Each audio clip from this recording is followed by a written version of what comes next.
Everybody's talking about AI, and I'm gonna be one of those people. Let's talk through 3 things to be aware of before using AI tools for your business. I'm Maria Spiralis. I'm an attorney for coaches, healers, and content creators, and let's dig right into this issue because it's been so interesting. So the first thing to be aware of when you're using these tools is the tool's limitations. So can they make any guarantees about accuracy in terms of the content that they're spitting out to you? Can they guarantee that whatever content it spits out to you is not infringing or plagiarizing someone else? Hint, according to ChatGPT's terms of use, they cannot make that guarantee.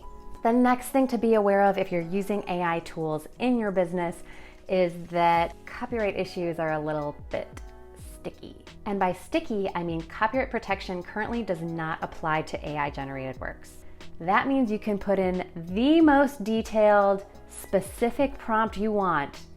Anything that the AI tool spits back out for you is not copyright protectable, at least not right now. So you don't own the copyright in whatever it spits out to you. That's okay, you say, I don't care, it's fine. Is it though? Because you know what that means?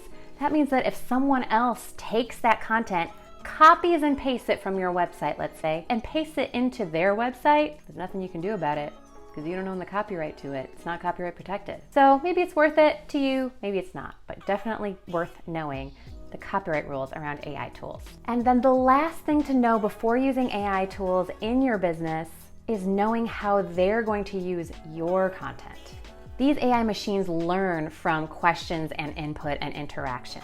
Some AI platforms say right there in their terms of use that by you uploading your content, and by uploading it can be inputting your content, your prompts, your photos if you're uploading photos or something like that, that by doing that, you're allowing them to make your content available to others and to use your content to improve the system. So maybe you don't put your next brilliant business idea in there is what I'm saying. Listen, I'm not saying using AI tools is right or wrong. I think it's very cool. I think we're still learning about it. But I do think you should be eyes wide open and think about these things before using these tools in your business. If you've got an AI tool that you're interested in or that you've been using a lot, drop it in the comments. We'd all like to learn what the best tools are. I hope that helps you think through 3 things that you should think through before using AI tools in your business, and I'll see you next time. Head to spear-ip.com to the Legal Apothecary website and sign up for my quick 10-minute delicious training where you can watch me go through a website in real time and spot the legal hotspots that I see whenever I review someone's website.